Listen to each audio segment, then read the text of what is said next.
Será que Jesus tem sido realmente valorizado como deve e merece nas igrejas? Ou será que ele tem sido apenas um coadjuvante nos trabalhos e em tudo que tem acontecido dentro das igrejas? Olá, eu sou o pastor Ralph Fernandes, este é o meu canal. Se você ainda não é inscrito, inscreva-se, clica aí no sininho para ser notificado sempre que tiver vídeo novo, dá um joinha, comente aí para que esse vídeo possa chegar para mais pessoas. Então, hoje eu quero falar com vocês a respeito desse assunto que é muito importante.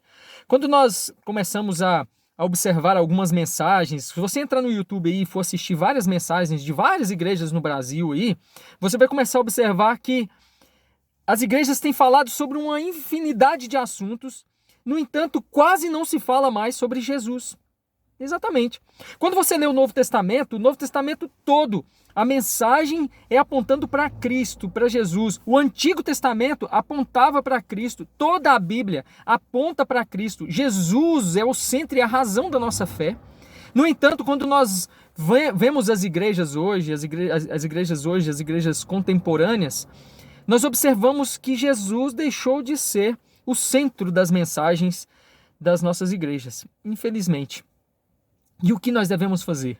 Nós devemos voltar ao verdadeiro evangelho, a falar de Jesus, a demonstrar quem é Cristo, a mostrar para as pessoas quem é Jesus. A palavra de Deus é clara ao nos dizer que só há salvação por meio de Jesus. Então, por que nós estamos falando, as igrejas estão falando sobre tantas coisas, sobre tantos assuntos e tão pouco sobre Cristo? A carta do apóstolo Paulo aos Colossenses é uma carta cristocêntrica, onde ele vai demonstrar de forma muito clara quem é Cristo, a primazia de Cristo, que Cristo está acima de tudo e de todos e que Jesus é realmente o centro do Evangelho. E eu queria, de maneira muito rápida, de maneira breve aqui, te mostrar alguns aspectos de quem é Jesus que essa carta nos demonstra. A primeira coisa que o apóstolo Paulo nos demonstra nessa carta é que Jesus é o nosso libertador.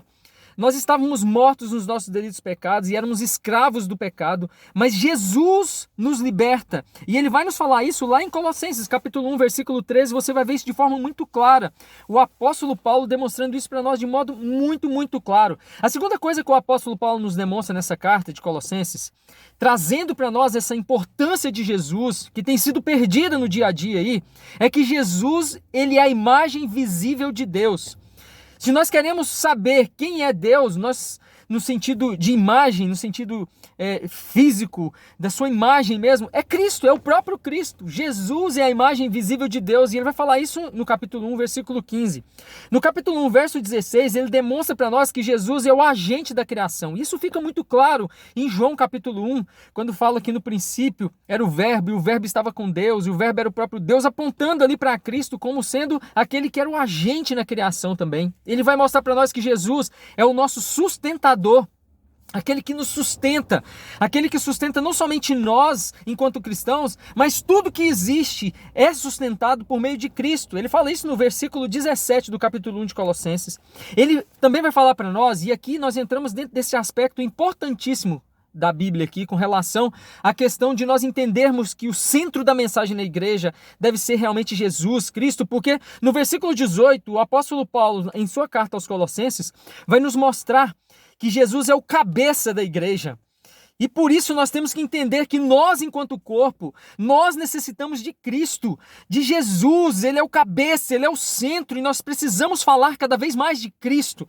Outra questão que o apóstolo Paulo nos mostra é que ele vive em nós como sendo a nossa esperança de glória. Isso ele fala no capítulo 1, verso 27. Jesus é a nossa esperança de glória. Se nós vamos receber um corpo glorificado, se nós um dia vamos viver na glória, na eternidade, é por causa de Cristo, é pelo sacrifício de Cristo. A nossa esperança está depositada em Cristo, em Jesus, a nossa esperança de glória. Outra questão que o apóstolo Paulo vai nos dizer, lá no capítulo 2, verso 2 e 3, ele vai dizer que a fonte de todos os tesouros de sabedoria e conhecimento está em Cristo. Jesus é a fonte de todos os tesouros, de toda a sabedoria. Jesus é a própria sabedoria. Então, se nós precisamos ser sábios, se nós precisamos de sabedoria, de entendimento, nós precisamos buscar em Cristo. Outra questão, no capítulo 2, verso 8, nós vamos aprender com o apóstolo Paulo que a filosofia mundana não se conforma com Cristo. tudo aí no mundo, por que nós estamos vendo o mundo revoltado com a igreja e tudo? É por causa de Cristo, porque o mundo não se conforma aos ensinos de Cristo, não se amolda, mas nós que somos cristãos, que amamos a Cristo, devemos agir conforme nós somos instruídos em Romanos capítulo 12. Nós devemos sim estar buscando conformar, amoldar a nossa vida de acordo com a vontade de Cristo e não de acordo com os princípios do mundo. Por quê? Porque é nos ensinos de Cristo que nós estamos pautados. Outro aspecto que nós vamos ver é que no capítulo 2, verso 11 e 13, ele vai falar que nós só estamos vivos e nós estamos vivos nele. Jesus é a fonte da vida e nós estamos vivos em Cristo. Nós estávamos mortos e ele nos deu vida. Jesus é a razão da nossa vida e nós temos que ter a consciência disso e nós precisamos entender que é nele, é em Cristo que nós estamos enraizados, é em Cristo que nós temos vida. Jesus é aquele que nos dá a verdadeira vida. Outro aspecto é que no capítulo 2 de Colossenses, versos 16 e 23, ele vai falar para nós que não há nenhuma necessidade de legalismo e de ritualismo quando nós estamos em Cristo, de religiosidade. Jesus é aquele que nos liberta, inclusive, da religiosidade. E às vezes nós temos visto nas igrejas muita religiosidade, muitas intrigas, muitas brigas, muitas preocupações com ritos, com pequenas coisas, quando nós precisamos viver um evangelho simples, pautado em Cristo, na sua palavra, lendo as escrituras, vivendo em comunhão, aos moldes do que os apóstolos e que a igreja primitiva vivia. Ali em Atos 2 vamos falar que eles viviam e perseveravam na doutrina dos apóstolos, ou seja, na doutrina de Cristo, na comunhão, na oração, e nós observamos que era uma vida muito simples, não tinha muito ritualismo, não tinha nada disso, mas havia o amor a Cristo, a verdade de Cristo, a entrega total a Cristo, o amor acima de tudo a Deus, a Jesus e ao próximo. E é exatamente isso que nós devemos fazer. Outra questão que nós vamos ver aqui no capítulo 3, versículo 3 e 4, é que Jesus, ele é a fonte de toda a vida. Assim como eu disse aqui anteriormente, o apóstolo Paulo ele vai confirmar, mostrando para nós que nós encontramos vida em Cristo, nós estamos vivos em Cristo, porque justamente Cristo é a fonte de toda a vida. Jesus é a fonte de toda a vida, da nossa vida. É nele que nós vamos encontrar vida. Então, por isso, nós devemos falar de Cristo para as pessoas, apontar para Cristo, mostrar quem é Jesus. Não podemos nos esquecer de quem é Cristo jamais. Ele vai dizer também que é em Cristo que nós morremos para o pecado, mas realmente ganhamos vida. Lá ele vai dizer para nós na sua carta que em Jesus realmente nós vamos encontrar a verdadeira vida. E quantas pessoas estão aí dentro das igrejas, mas estão mortas? Vivem apenas de religiosidade porque não entendem o que é Cristo, o que é o amor de Cristo, quem é Jesus, e por causa disso estão simplesmente mortas achando que estão vivas, são enganadas, estão se enganando a si mesmas, estão enganando-se a si mesmas. Isso é algo muito triste. E por último, o apóstolo Paulo vai nos mostrar no capítulo 3, versículo 15 e 16 de Colossenses, que Jesus é a nossa paz. Jesus é o norte que nós temos nas nossas decisões. Ele vai demonstrar isso de forma clara. Mas que Jesus, ele é a nossa paz.